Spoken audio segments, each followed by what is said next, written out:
U.S. will take over the Gaza Strip, and we will do a job with it too.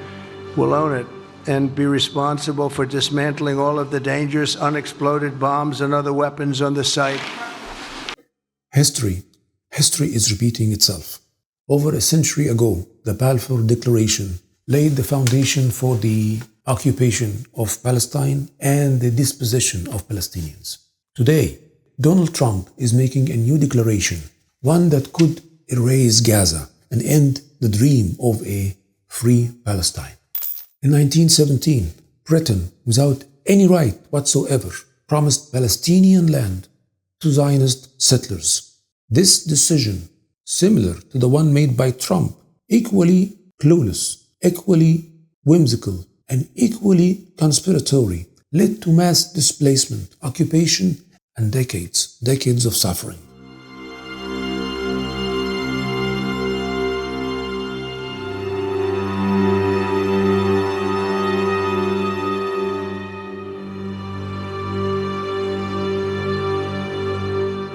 Now, Trump is following the same playbook, calling on Egypt and Jordan to take in the people of Gaza.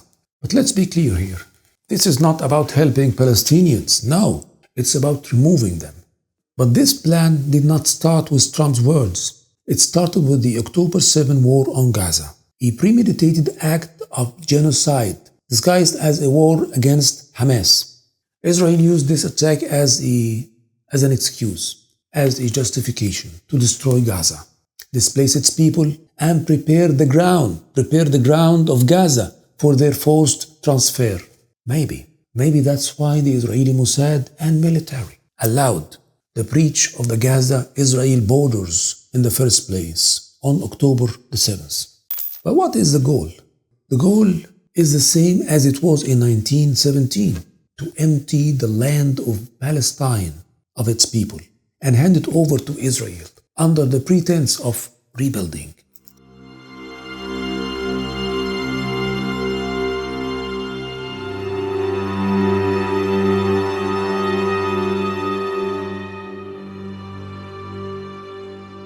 Just like the Balfour Declaration ignored the Palestinians' right to their homeland, Trump's proposal treats them as a problem to be relocated, not a nation with a right to exist. But there is a major difference. In 1917, the world was silent. Today, the Arab world, Egypt and Jordan, have already rejected Trump's plan, knowing that their people, the Arab people, will never accept the forced displacement of Palestinians. And here is the hypocrisy.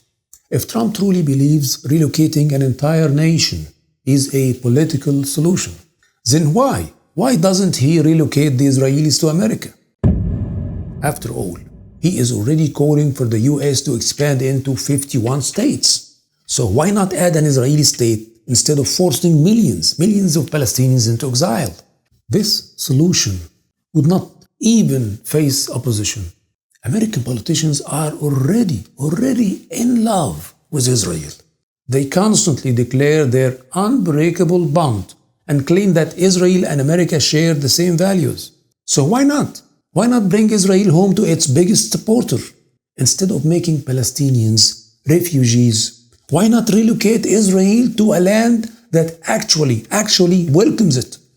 Trump keeps talking about adding state number 51 to America. Some even joke that Canada could be next.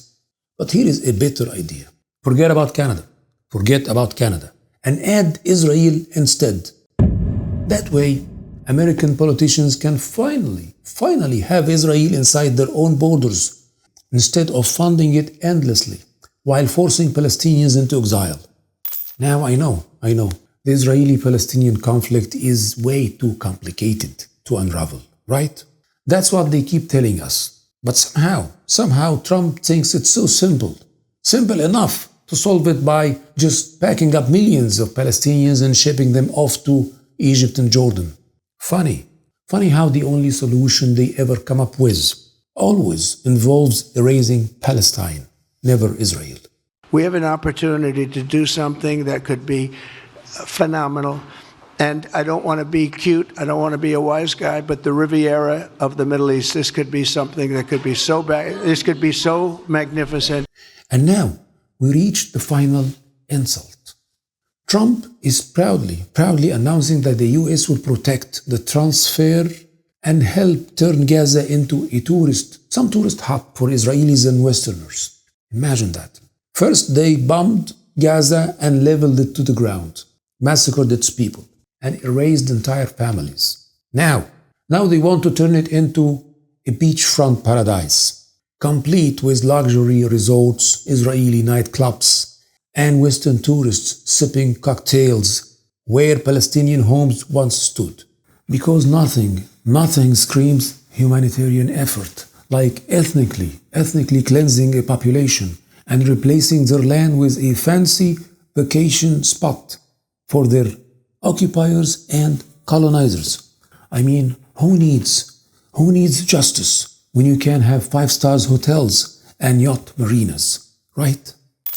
And let's not forget the real message here. Trump is not just supporting Israel.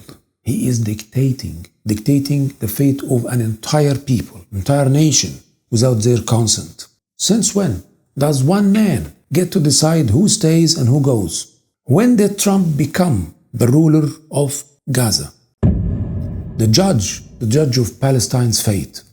Where Donald Trump sees a future Riviera of the Middle East, Gazans see the beauty of what used to be here.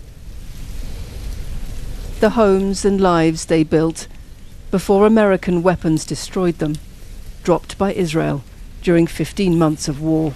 Now I have a question for the American people. Is this what you voted for? Seriously, is this what you have voted for?